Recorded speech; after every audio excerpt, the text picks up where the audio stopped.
होती. अहो भाऊ शिवतुजी साठे यांची पत्नी वालुबाई यांनी एका मुलाला जन्म दिलाय. मग त्यांच्या समोर प्रश्न पडलाय, घरात मुलगा जन्माला आलाय पण त्याला बाळगुटी बांधण्यासाठी पैसे नाहीत, काय करावं? भाऊंच्या डोळ्यात अश्रू आले. भाऊ घराबाहेर येऊन बसले. 6 वाजले, 7 वाजले, 7:30, 8 वाजले आणि बरोबर 8 वाजता घोड्याच्या तापाचा आवाज येऊ लागला. तो घोडा येऊन माग वड्यासमोर उभा राहिला आणि घोड्यावरून आवाज आला, अरे भाऊ आहेस का घरात? भाऊ आहेस का घरात? आणि भाऊ पळतच बाहेर आला आणि बघतोय बाहेर आलाय तरी कोण?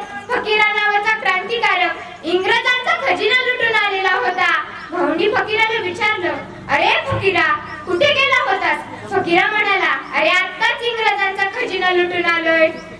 भाऊंनी फकीराला घरात बोलावलं. फकीराने विचारलं, अरे भाऊ माझी बहीण वालुबाई कुठे दिसत नाही, कुठे आहे ती?